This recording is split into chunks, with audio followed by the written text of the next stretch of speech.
இந்த பிளான்ட்ஸ் நல்லா ஃப்ரெஷ்ஷாக இருக்கா பாருங்கள், எவ்வளோ கலர்ஃபுல்லான பாட்ஸில் வச்சுருக்கோம். பிளான்ட்ஸும் ஃப்ரெஷ்ஷாக இருக்கும், பாட்ஸும் ஃப்ரெஷ்ஷாக இருக்குது பார்க்க.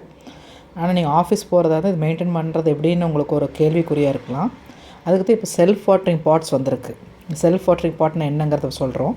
இது வந்து ஒரு வாட்டர் ரிசர்வாயர். இப்போது அந்த கீழே இருக்கிற பெரிய பாட்டில் வந்து நம்ம தண்ணி ஊற்றி வைக்கணும். இதை பாருங்கள், இதை இப்படி லிஃப்ட் பண்ணி பார்த்தா தெரியும் உங்களுக்கு.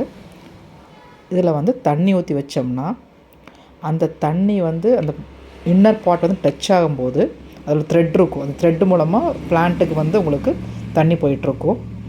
தேவையான அளவு தண்ணி மட்டும் போகும். இதுதான் செல்ஃப் வாட்டரிங்கோட கான்செப்ட். அப்போ நீங்கள் வந்து வெளியூர் போகிறதா இருந்தாலும் சரி, ஆஃபீஸ்க்கு டெய்லி வந்து உங்களுக்கு தண்ணி ஊற்ற முடியாதுன்னு நினைக்கிறதா இருந்தாலும், பிளான்ட் லவ்வர்ஸான உங்களுக்கு வந்து இது ஒரு நல்ல ஒரு ஐடியா. எவ்வளோ சைஸஸில் இருக்குது பாருங்கள், சின்னது இருக்குது, பெருசு இருக்குது, நீங்கள் எப்படி வேணால் வச்சுக்கலாம். இல்லை இது த்ரெட்டு காமிக்கிறோம் பாருங்கள், இந்த த்ரெட்டு மூலமாக தான் வந்து உங்களுக்கு மேலே வந்து சக் ஆகும் வாட்டர். அப்போ தேவையான தண்ணி மட்டும் எடுத்துக்கும்.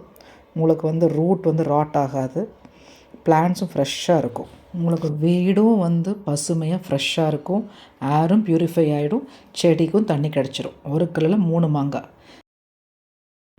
நம்ம ஸ்டோரை வந்து இப்போ ரெனோவேட் பண்ணியிருக்கோம். அங்கேயும் இந்த கான்செப்ட் தான் நான் யூஸ் பண்ணியிருக்கேன். இது ஒரு பெரிய கிளாஸ் ட்ரே. இதில் வந்து நாங்கள் தண்ணி ஊற்றி வச்சோம்னா அந்த சக்ஷன் மூலம் வந்து செடிகளுக்கெல்லாம் தண்ணி போயிடும். என்னால் டெய்லி வந்து இந்த செடிகளுக்கெல்லாம் டெய்லியும் தண்ணி ஊற்ற முடியாது அல்லவா.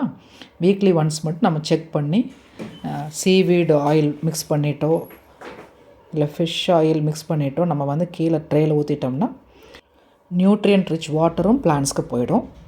பிளான்ட்ஸும் ஹெல்த்தியாக இருக்கும், எங்களுக்கு வேலை மிச்சம். இதே கான்செப்ட் நீங்களும் உங்களை வீட்டில் அடாப்ட் பண்ணி நீங்களும் உங்கள் பிளான்ட்ஸை ஃப்ரெஷ்ஷாக வச்சுக்கோங்க. இப்போ பிளான்ஸ் எவ்வளோ ஃப்ரெஷ்ஷாக இருக்கா.